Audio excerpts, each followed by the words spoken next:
الحمد لله رب العالمين، والصلاة والسلام على سيد المرسلين وعلى أجمعين. أما بعد، فأعوذ بالله من الشيطان الرجيم. بسم الله الرحمن الرحيم. وإنك لعلى خلق عظيم. الله العلي العظيم.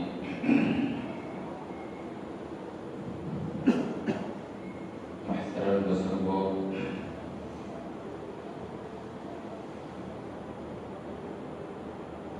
قرآن کریم کی چھوٹی سی آیت میں نے تلاوت کی ہے، اسی سے متعلق کچھ مختصر بات آپ حضرات کے سامنے عرض کرنا ہے۔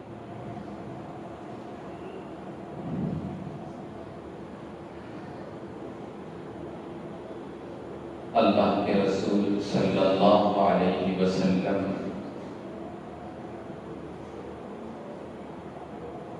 اور آپ کی ازواج مطہرات، خصوصاً آپ کی زوجہ اما عائشہ رضی اللہ عنہا، ان کی شان میں گستاخی کی کلمات ماضی میں بھی کئی بار لوگوں نے کہے ہیں، اور اسی گستاخی کو حال کے اندر پھر کچھ نالائقوں نے دہرایا ہے۔ اسی سے متعلق کچھ باتیں آپ حضرات کے سامنے وضاحت کرنا ہے۔ اللہ کے رسول صلی اللہ علیہ وسلم کی زندگی بالکل پاک اور صاف ستھری ہے۔ کہیں بھی انگلی رکھنے کے برابر بھی کسی طرح کا داغ اور دھبا نہیں ہے۔ ہم جب چاہیں آپ کی زندگی، آپ کے حالات سے واقفیت حاصل کر سکتے ہیں۔ دنیا کے اندر حضرت آدم علیہ السلام سے لے کر حضرت عیسیٰ علیہ السلام تک جتنے انبیاء کرام گزرے ہیں، کسی کی ذات کی مکمل واقفیت ہم اور آپ حاصل نہیں کر سکتے، لیکن اللہ کے رسول صلی اللہ علیہ وسلم کی ذات کے بارے میں ہم مکمل واقفیت حاصل کر سکتے ہیں۔ بلکہ اگر میں یوں کہوں تو غلط نہیں ہوگا کہ ہم خود اپنی گزری ہوئی زندگی کے بارے میں واقف نہیں ہیں۔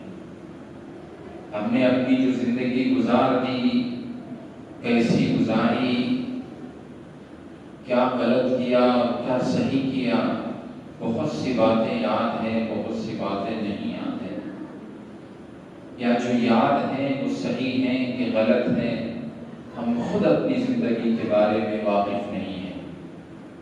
لیکن پیارے حبیب صلی اللہ علیہ وسلم کی ذات اللہ نے اتنی پاکیزہ، صاف ستھری، کسی طرح کے داغ اور دھبے آپ کی ذات پر نہیں ہیں۔ اس طرح اللہ نے اس کو کھلی کتاب کی طرح ہمارے سامنے رکھا ہے کہ ہم آپ کے نشے و فراز، مکی زندگی، مدنی زندگی، بچپن کی زندگی، جوانی کی زندگی، آپ کی ازدواجی زندگی، آپ کی آئلی زندگی، آپ کی تجارت کی زندگی، آپ کی معاش و معیشت کی زندگی، ہر گوشت سے مکمل واقفیت حاصل کر سکتے ہیں۔ کہیں بھی رائی کے دانے کے برابر بھی کوئی داغ اور دھبا نظر نہیں آئے گا۔ اتنی پاک اور صاف ستھری آپ کی ذات تھی،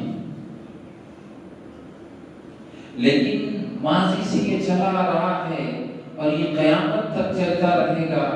آپ کی ذات کے بارے میں اور آپ کے ازواج کے بارے میں دشمنان اول فول الٹی سیدھی باتیں گستاخیاں کرتے رہیں گے۔ یہ ہوتا رہے گا، ہمیں اس سے لینا دینا نہیں ہے۔ حال کے زمانوں میں کس نے کیا کہا، کون تھا وہ، کیا بات کہی، اس کا بالکل ہمیں تذکرہ نہیں کرنا ہے۔ ان کی ذات پر ہمیں بالکل کوئی کیچڑ نہیں اچھالنا ہے۔ ہاں، آپ کی ذات میں کے سلسلے میں، آپ کے ازواج کے سلسلے میں، خصوصاً حضرت عائشہ رضی اللہ عنہا کے سلسلے میں اگر کوئی گستاخی کرتا ہے تو اس کا جواب کیا ہونا چاہیے، یہ ہماری فکر ہونی چاہیے۔ کیا غلط کہا اور کیا صحیح ہے، یہ معلوم ہونا چاہیے۔ اللہ کے رسول صلی اللہ علیہ وسلم نے کل 11 نکاح فرمایا تھا۔ آپ کی زندگی کے اندر 2 بیویاں وفات پا چکی تھی اور آپ کے بعد بیعت وقت 9 بیویاں آپ کی نکاح میں موجود تھی۔ ہمیں یہ بات معلوم ہے کہ اگر ہم سے کوئی سوال کرتا ہے کہ آپ کی نکاح میں اتنی بیویاں کی تھیں، ہمیں جانکاری ہے، ہم کہتے ہیں آپ کو اللہ کی طرف سے حکم تھا، آپ نے اتنی بیویاں نکاح میں کی۔ لیکن اگر آپ کو یہ باتیں نہیں معلوم ہیں، آپ کو اس کا علم نہیں ہے، اور ایک شخص آپ کی ذات پر کیچڑ اچھالتا ہے، خاص طور سے آپ کی 11 بیویاں جو آپ کی نکاح میں تھیں اس سلسلے میں کیچڑ اچھالتا ہے، تو آپ کیا جواب دیں گے؟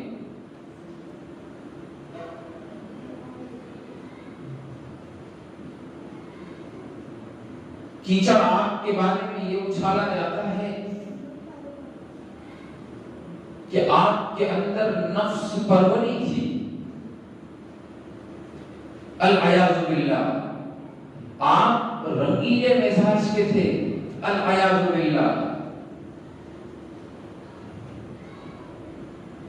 آپ اپنی زبان میں لوگوں کو کس طرح عورتوں کا طعنہ دیا کرتے ہیں، اس زبان میں کیچڑ اچھالا جاتا ہے۔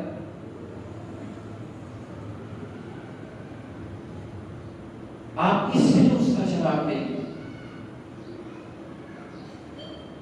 آپ کو اس سلسلے میں آپ کی سیرت کو سنبھالنا ہوگا، اسے پڑھنا ہوگا اور پھر جواب دینا ہوگا۔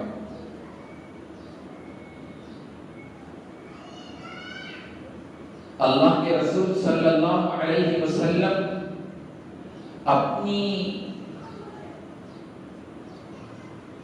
دعوت کو لے کر، دین کی دعوت کو لے کر بڑے فکر مند رہا کرتے تھے۔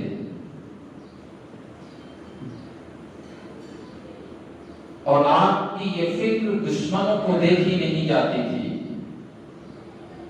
تو دشمن ہر وقت تدبیریں کرتا تھا، کوششیں کرتا تھا کہ محمد صلی اللہ علیہ وسلم اپنے فکر میں کامیاب نہ ہو، اپنی دین کی دعوت میں کامیاب نہ ہو، وہ تدبیریں کرتا تھا۔ مکہ کے اندر وہ پروپیگنڈا کرتے تھے، وہ خود اپنی دعوت چلاتے تھے کہ محمد جس دین کے سلسلے میں فکر مند ہیں، جو دین کو مکہ کے اندر پھیلا رہے ہیں، اس کے بارے میں غلط باتیں پھیلاتے تھے تاکہ وہ کامیاب نہ ہو سکے۔ اس وقت قریش کا سردار ولید بن مغیرہ تھا. جب آپ بڑے فکر مند رہا کرتے تھے اپنے دین کے سلسلے میں، دعوت کے سلسلے میں، باہر سے جو عرب سے کے لوگ جو مکہ آیا کرتے تھے، اس نے لوگوں کو لگا دیا تھا کہ جو باہر کے لوگ آئے ان پر دھیان رکھو، کہیں محمد اپنے ساتھیوں سے انہیں ان سے نہ ملے اور اپنے دین کی دعوت دیں، اور پھر مکہ کے باہر بھی ان کی دین کی دعوت ہے. یہ کوششیں کی جاتی تھی.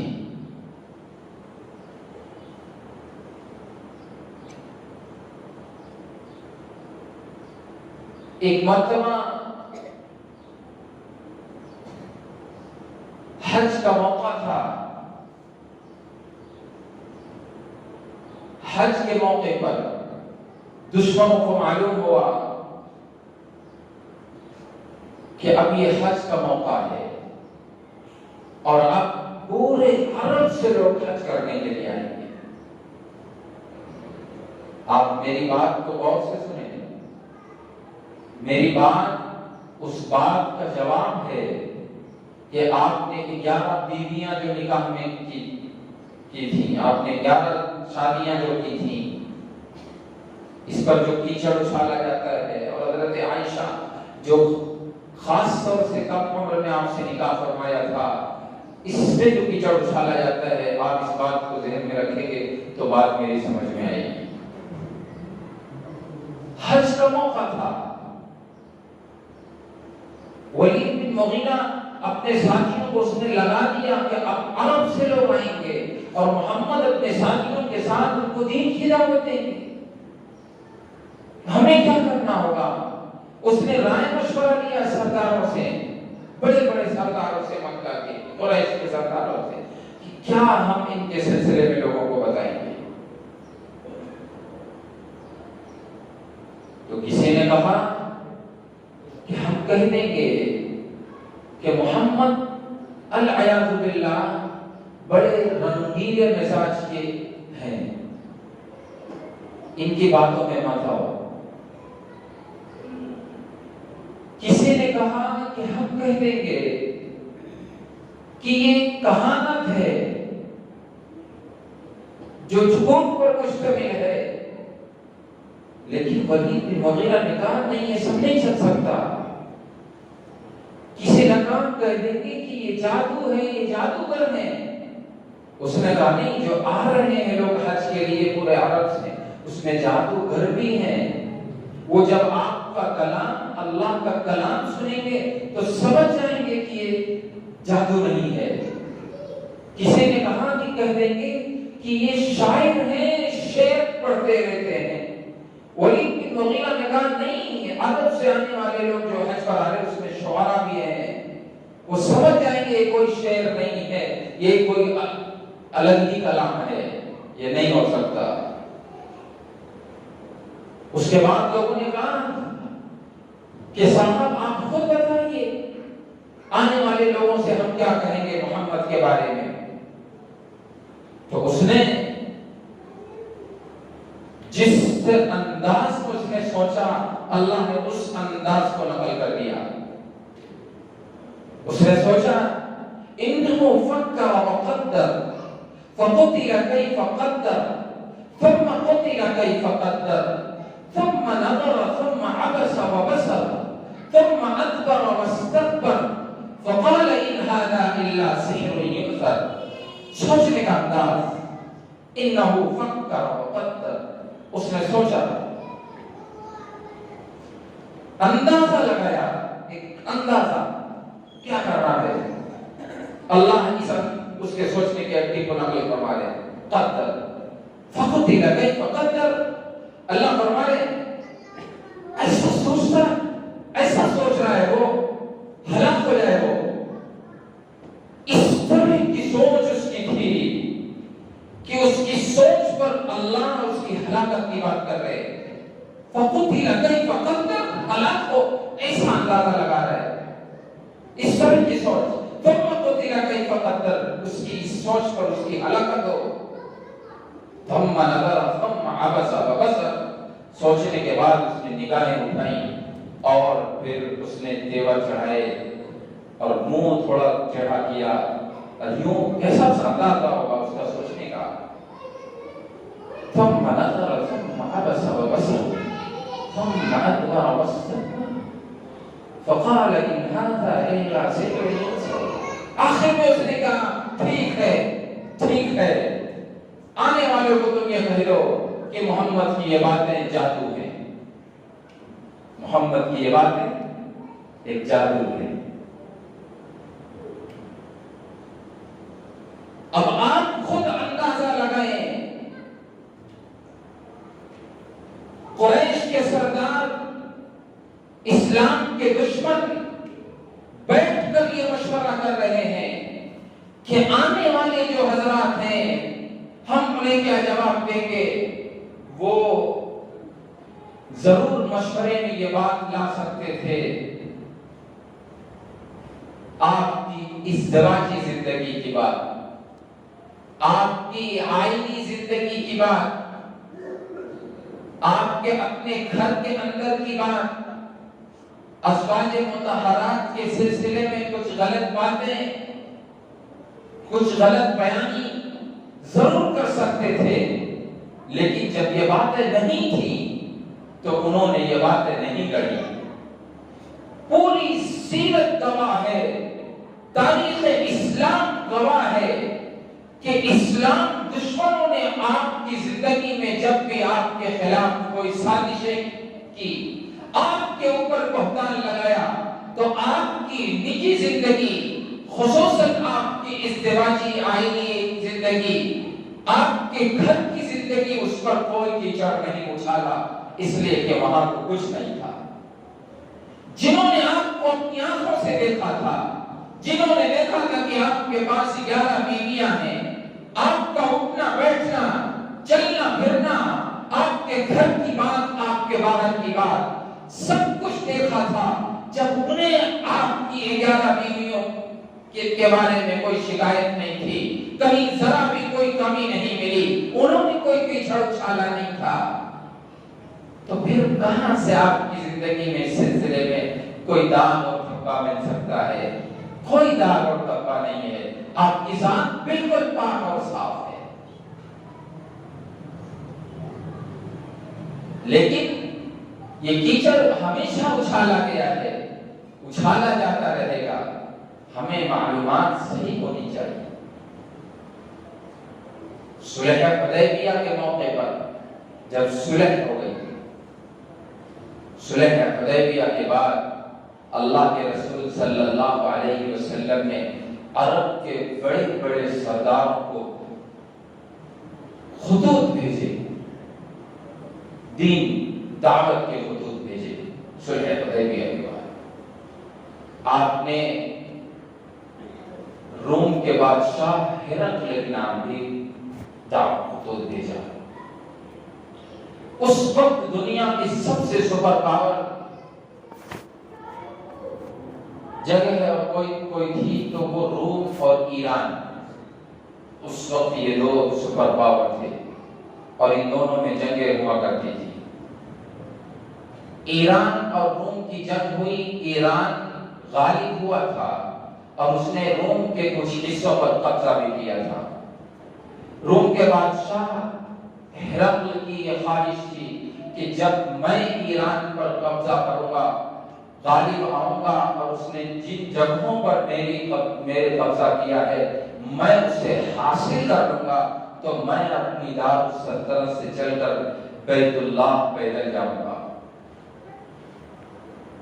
اس نے یہ منت مانی تھی اور وہ کامیاب ہوا۔ اس نے جنگ جیتی، ایران سے جو قبضہ اس کا مقبوضہ حصہ تھا اس نے وہ چھینا اور وہ اپنی دار السلطنت سے پیدل چل کر بیت اللہ تشریف لایا۔ اس موقع پر اللہ کے رسول صلی اللہ علیہ وسلم نے بادشاہوں کو خطوط بھیجے تھے، تو اسے بھی وہ خط پہنچا تھا۔ وہ واپس گیا اپنے دربار میں اور وہاں اس نے اپنے مصاحبوں سے کہا کہ شہر کے اندر دیکھو کہ عرب سے کوئی قافلہ آیا ہوا ہے کہ نہیں آیا ہوا ہے۔ اس کے مصاحبوں نے شہر میں تلاش کیا تو کہا ہاں عرب سے قافلہ آیا ہے، ابو سفیان کی نگرانی میں۔ اس نے کہا بلاؤ۔ بلایا گیا ابو سفیان اور ان کے ساتھیوں کو اس کے دربار میں۔ اس نے اپنے ترجمان سے یہ کہلوایا کہ پوچھو کہ یہ جو لوگ آئے ہوئے ہیں کیا ان میں محمد صلی اللہ علیہ وسلم کے خاندان سے بھی کوئی آیا ہوا ہے؟ فرمایا، پھر ابو سفیان کھڑے ہوئے، انہوں نے کہا ہاں، آپ کی چوتھی پشت عبد مناف سے جو ملتی ہے وہاں جا کر میرا بھی خاندان ملتا ہے، میں آپ کے خاندان سے دور سے تعلق رکھتا ہوں۔ اس نے سامنے بلایا، آگے بٹھایا اور اپنی طرف منہ کروا لیا اور باقی ساتھیوں کو پیچھے کر لیا تاکہ میں کچھ سوال جواب کروں تو نگاہیں ان سے نہ مل سکیں۔ اور اس نے کہا کہ تم آگے بیٹھو تاکہ تم میرے کسی سوال میں جھوٹ نہ بول سکو اور تمہاری کوئی رہنمائی نہ کر سکے سے کسی سوال کے سلسلے میں۔ ابو سفیان کو آگے بیٹھایا گیا، باقی لوگ پیچھے بیٹھے۔ اس نے محمد صلی اللہ علیہ وسلم کے بارے میں کئی سوالات کیے۔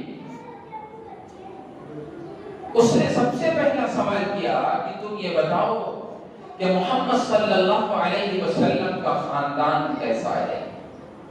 اس نے کہا کہ بڑا اعلیٰ خاندان ہے، بڑا اونچا خاندان ہے، اسی خاندان سے تعلق میں بھی رکھتا ہوں۔ پھر اس نے سوال کیا کہ یہ بتاؤ کہ یہ جس دین کی دعوت دے رہے ہیں کیا اس سے پہلے ان کے خاندان میں کسی نے اس کا دعویٰ کیا ہے؟ انہوں نے کہا کہ نہیں، اس سے پہلے کسی نے بھی اس بات کا دعویٰ نہیں کیا ہے۔ اس نے پوچھا کہ کیا ان کے خاندان میں کبھی کوئی بڑا بادشاہ گزرا ہے؟ انہوں نے کہا کہ نہیں، کوئی بڑا بادشاہ اس سے پہلے نہیں گزرا ہے۔ اور اس کے بعد اس نے یہ سوال کیا کہ کبھی انہوں نے تمہیں کسی سلسلے میں دھوکہ دیا ہے؟ تو انہوں نے کہا نہیں، ابھی ایک حال ہی میں معاہدہ ہوا ہے، صلح حدیبیہ کا معاہدہ، اب تک انہوں نے کوئی دھوکہ اور وعدہ خلافی نہیں کی ہے۔ اس نے کہا کہ بتاؤ کہ کبھی انہوں نے تم سے جھوٹ بولا ہے؟ انہوں نے کہا نہیں، اب تک انہوں نے کوئی بات جھوٹ نہیں بولی ہے۔ اس نے کہا کہ وہ کس بات کی تمہیں تعلیم دیتے ہیں؟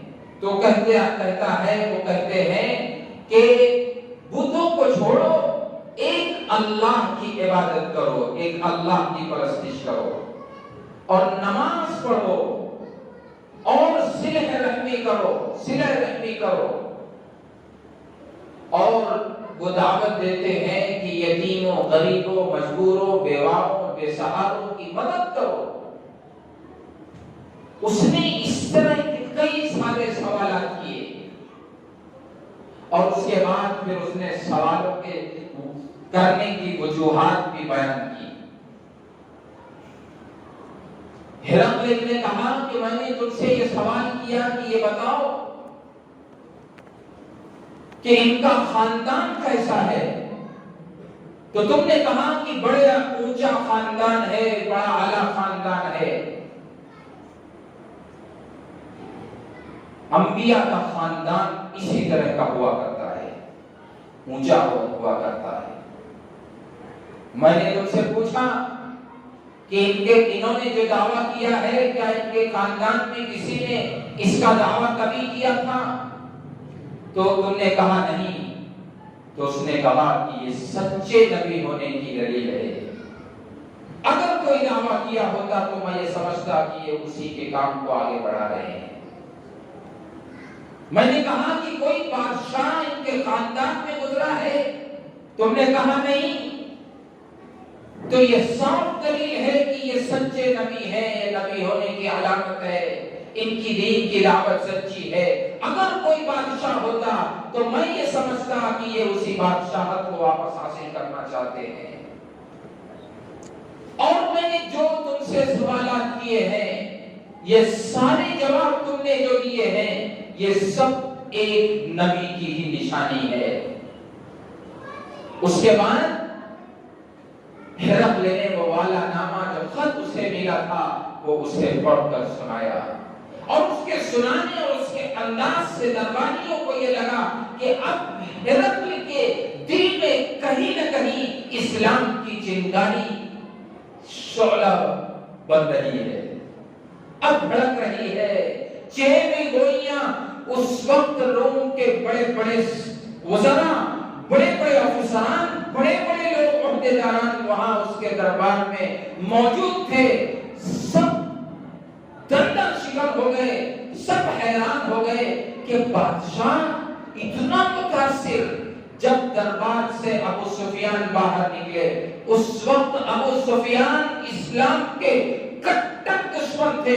ابو سفیان نے اپنے دانتوں سے اپنا ناخن دبا لیا اور کہا، اتنا بڑا دنیا کا بادشاہ ہرقل محمد صلی اللہ علیہ وسلم سے ڈرتا ہے۔ جب ابو سفیان اسلام کے دشمن تھے، ابو جہل جب تک اس دنیا میں تھا، ابو جہل قریش کا سردار تھا۔ جب ابو جہل بدر کی لڑائی میں مارا گیا، اس کے بعد قریشیوں سے جتنے بھی دشمنوں سے جتنی بھی جنگیں اللہ کے نبی صلی اللہ علیہ وسلم نے لڑی تھی، سب کا سرداری ابو سفیان نے نبھائی تھی، جب تک کہ وہ دین کی دعوت سے سرفراز نہیں ہوئے تھے۔ وہ ابو سفیان جو ہرقل کے بادشاہ دربار میں تھے، اب تک ایمان نہیں لائے تھے، وہ پریشان ہوئے کہ ہرقل محمد صلی اللہ علیہ وسلم سے ڈرتا ہے۔ آپ یہ بتائیے، دشمن سے آپ کے بارے میں سوال ہو رہا ہے، لیکن آپ اس پہلو پر نظر ڈالیے کہ کیا ابو سفیان اس وقت نہیں کہہ سکتے تھے کہ محمد صلی اللہ علیہ وسلم تو عورتوں کے پجاری ہیں، الیاذ باللہ، آپ تو رنگیلے ہیں، آپ تو نفس پروری کے شکار ہیں، آپ عورتوں سے محبت کرتے ہیں، آپ اتنی شادیوں سے آپ کا پیٹ ہی نہیں بھرتا، بچیوں سے آپ نکاح کر لیتے ہیں۔ کیا ابو سفیان اس طرح کی باتیں بادشاہ ہرقل کے سامنے نہیں کہہ سکتے تھے؟ لیکن کہیں گنجائش ہی نہیں تھی۔ ابو سفیان نے ہرقل کے سامنے دشمن ہونے کے باوجود بھی آپ کی ذات کے بارے میں ایک لفظ بھی جھوٹ نہیں بولا تھا، جبکہ ابھی وہ ایمان سے سرفراز نہیں ہوئے تھے۔ آپ کی سیرت کے بارے میں جب باتیں ہمیں معلوم رہیں گی تو دشمن کیچڑ اچھالتے رہیں، ہم جواب دیتے رہیں گے۔ آپ پوری تاریخ اسلام کی اٹھا کر دیکھ لیجئے، آپ کی پوری سیرت پڑھ لیجئے، آپ کے سامنے جو آپ کے دشمنان تھے، کبھی بھی آپ کی گھر کی زندگی کے بارے میں کیچڑ نہیں اچھالا تھا۔ خاص طور سے حضرت عائشہ رضی اللہ عنہا کے سلسلے میں جو کیچڑ اچھالا جاتا ہے، اور آپ کی زندگی میں جو آپ پر کیچڑ اچھالا گیا تھا، تو اللہ نے برات نازل فرمائی تھی، اس کی صفائی اللہ نے بیان کی تھی۔ اب ایک بات آپ اور سن لیں، میں بات ختم کر دوں گا۔ حضرت عائشہ رضی اللہ عنہا سے نکاح آپ نے 6 سال کی عمر میں فرمایا تھا۔ آپ کی عمر اس وقت 53 سال کی تھی، اور حضرت عائشہ کی عمر 6 سال کی تھی۔ آپ حضرت عائشہ اس وقت بالغہ بھی نہیں ہوئی تھی، بچی تھی، ماں باپ نے نکاح کر دیا تھا۔ آپ کو نکاح کے مسائل معلوم نہیں ہوں گے، معلوم ہونا چاہیے۔ چھوٹے چھوٹے بچوں کا اگر نکاح کیا جائے تو کیا وہ نکاح ہوگا کہ نہیں ہوگا؟ آپ کو مسئلہ معلوم ہے؟ اکثریت وہ ہوگی جنہیں مسائل نہیں معلوم ہوئے۔ چھوٹے چھوٹے بچوں کا اگر نکاح کیا جائے تو وہ نکاح ہو جاتا ہے، لیکن ایجاب و قبول ماں باپ کرتے ہیں، ماں باپ کو نکاح کرتے ہیں۔ ایک مسئلہ یہاں یہ پیدا ہوتا ہے کہ اگر کسی بچے کے ماں باپ نہ ہو اور بچے چھوٹے چھوٹے ہیں، اب اس کے دادا چچا یا بھائی یا کوئی اور کسی نے ان کی بچپن میں شادی کر دی، اب جب وہ بڑے ہوئے تو کیا مسئلہ ہوگا؟ جب وہ بڑے ہوں گے نا، بالغ ہوں گے، تو انہیں خیال طلاق حاصل ہوگا۔ یہ جسے خیال فسق بھی کہا جاتا ہے، وہ حاصل ہوگا۔ کیا؟ کہ وہ اس نکاح کو ختم کر سکتے ہیں۔ جو بھی نکاح ماں باپ کے علاوہ کسی نے بچپن میں کیا ہو، وہ بالغ ہونے کے بعد اسے ختم کر سکتے ہیں۔ یہاں فقہائے کرام نے جو وجہ بیان کی ہے، اس لیے وجہ بیان کی ہے کہ ماں باپ کے علاوہ کوئی بھی جب نکاح کرتا ہے، کوئی دوسرا ولی بنتا ہے، ہو سکتا ہے اس کے اندر کوئی دوسرا مقصد رہا ہو، شفقت نہ رہی ہو، کوئی دوسرا مقصد، مفاد اس کے سامنے رہا ہو، اس نے نکاح کر لیا ہو۔ اب جب وہ بچے بڑے ہوئے، ہوشیار ہوئے، ان کے سامنے ان کا مفاد آیا ہو کہ انہوں نے تو ہم کو پھنسا دیا تھا اپنے مقصد کے لیے، تو اس نکاح کو توڑ سکتے ہیں۔ لیکن اگر بچپن میں ماں باپ کا کیا ہوا نکاح وہ بچے بڑے ہو کر توڑ نہیں سکتے، اس لیے کہ ماں باپ اپنے بچوں کے نکاح میں کبھی بھی اپنا کوئی مفاد نہیں رکھ سکتے، ہمیشہ ان کی شفقت ہی سامنے ہوتی ہے۔ فقہ نے یہ مسئلہ لکھا ہے۔ حضرت عائشہ کی نکاح ماں باپ نے چونکہ بچپن میں 6 سال کی عمر میں کر لیا تھا، نکاح توڑنے کا حضرت عائشہ کو کوئی اختیار نہیں تھا۔ 9 سال کی عمر میں ہم اپنی زبان میں اسے دونا کہتے ہیں، ماں نے انہیں بھیج دیا، ماں نے بتا دیا آپ صلی اللہ علیہ وسلم کو کہ اب بیٹی بالغہ ہو چکی ہے، اب یہ گونے کے لائق ہو چکی ہے، اب یہ فزیکل طور پر اور مینٹلی طور پر تیار ہو چکی ہے۔ کیا اس میں شکایت ہے؟ کہاں سے موقع اس میں کیچڑ اچھالنے کا؟ اور آپ ایک بات یاد رکھیں کہ لڑکا ہو یا لڑکی موسم کے اعتبار سے وہ بالغ ہوتے ہیں۔ جہاں کا موسم ٹھنڈا ہوتا ہے وہاں دیر سے بالغ ہوتے ہیں، جہاں کا موسم گرم ہوتا ہے وہاں جلدی بالغ ہوتے ہیں۔ عرب سے زیادہ گرم موسم دنیا میں اور کہاں ہے بتائیے؟ جب ہمارے یہاں 40 کا ٹمپریچر ہوتا ہے نا، پاگل ہوتے ہیں، وہاں ہمیشہ رہتا ہے۔ اور کہتے گزری 40 42 43 چل رہا ہے، پاگل ہے، دماغ پورا بھیجا پکڑا ہے۔ ہم یہاں پریشان رہتے ہیں، کولر میں اے سی میں بیٹھے رہتے ہیں، کام نہیں کرنے جاتے۔ جب وہاں وہ 45 کے اوپر ہر وقت وہاں ٹمپریچر رہتا ہے، اتنا خطرناک ٹمپریچر، اتنی گرمی، ریتیلی زمین، وہاں 9 اور 10 سال کی عمر میں لڑکیاں بالغ ہو جاتی ہیں۔ حضرت عائشہ 9 سال کی عمر میں جب بالغ ہوئی، ماں نے پیغام بھیج دیا کہ اب بیٹی فزیکل اور مینٹلی طور پر تیار ہے، آپ اسے لے جا سکتے ہیں۔ کہاں سے موقع ہے؟ لیکن کون سمجھائے ان دشمنوں کو؟ ہمیں مسئلہ معلوم ہونا چاہیے کہ جب کوئی اعتراض کرے تو اس طرح ہم اس کو جواب دے سکیں۔ اللہ رب العزت ہمیں سمجھ عطا فرمائے، ہمیں آپ کی سیرت کا مطالعہ کرنے کی توفیق عطا فرمائے، پڑھنے کی توفیق عطا فرمائے۔ آمین وآخر دعوانا الحمدللہ۔